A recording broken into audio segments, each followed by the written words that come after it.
My job is to help CEOs and leadership teams scale companies profitably. And one of the things you see as a business coach is that heads of sales fail at a disproportionately high level compared to other roles. Heads of marketing do too, but right now we're going to focus on heads of sales. And the reason they typically fail are two things. One's probably pretty obvious, one might not be as obvious. So number one, we usually promote our best salesperson to be our head of sales. Those are two completely different behaviors, unfortunately, meaning the ability of one person to be able to build a relationship with a prospective client and be able to surface pain in the sales process and ultimately help them purchase our product or solution is way different than someone who's able to look at that as a system or sales process and use data to be able to help others to grow in that role. So the real simple test where most heads of sales who struggle, they all struggle or fail at this, which is if they have a pipeline of where each of their salespeople is succeeding, they are not able to look at the number one, like let's say it's a basic pipeline where you have leads, number of proposals, number of sales. They're not able to look at that and say, okay, across the board, what's the average conversion rate from lead to proposal out? What's the average conversion rate from proposal to sale? They can't look at those. Number one, establish where the average is. Two, find people who are above and below that average. Three, be able to help people come up with exactly where they are struggling in the sales process in those areas to be able to systematically improve those percentages, both for the salesperson and for the company over time. And that's literally what it will be. A lot of cases, we literally, if someone's struggling, we'll literally put a spreadsheet in front of them and say, where does this person need help? What are the three things this person has to work on if they're struggling in this part of the process or this part of the process? And what you see consistently is they cannot say, they usually say, I don't know. I don't know where they're struggling.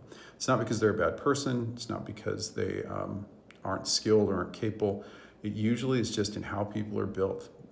Sometimes our ability to be really, really super task-oriented and focused on data is not the same as being able to build a relationship. Those are two very different skill sets. Those are two very different behaviors, and skill sets to some degree, because these are very, very high level when it comes down to salespeople. But that simple test is, can I look at a pipeline? Can I help identify with the salesperson that's struggling through either listening to their calls or being on their Zoom meetings or seeing the, reviewing the AI summary of the Zoom sales meeting they had, or going with them in person? Can I observe where they're struggling and be able to help them improve? So for instance, let's say someone is struggling from getting someone from the lead stage to a proposal stage. They're probably struggling at their discovery process. And there's probably a couple of things that they need to do differently to be able to surface enough pain for that person to be interested in the proposal. So what they would come back with is one that, if you're a head of sales that's good at coaching, you ask them where do they think they're struggling, and hopefully they can come up with those answers. And sometimes you may have to coach them along and say, well, I noticed this, I noticed this, I noticed this. What could you work on to be able to get you better at this particular part of the process?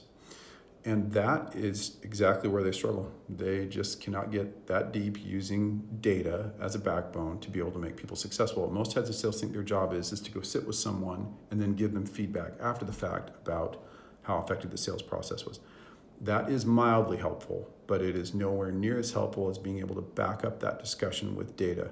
There's literally a 10x difference in performance if you have data to be able to help someone know where they're struggling relative to everyone else and be able to know what are the 2 or 3 things they have to work on specifically in, maybe it's not all the process at once, but in part A of the sales process this month or this quarter, to be able to consistently become successful. So that's really it with heads of sales. It's a hard role to hire for, hard role to find. The behaviors are just, it's not something you find commonly. You don't find it in nature. You have to find people that are comfortable not taking commission, but they find a ton of satisfaction out of helping other people succeed. So if you're a CEO and you struggle with this problem, a lot have. And by the way, 1 slot left for coaching into 2026. And if you're interested, there's a link in my bio where you can fill out a growth assessment, and I'll schedule a follow-up call with you. So thank you. Leave your comments below.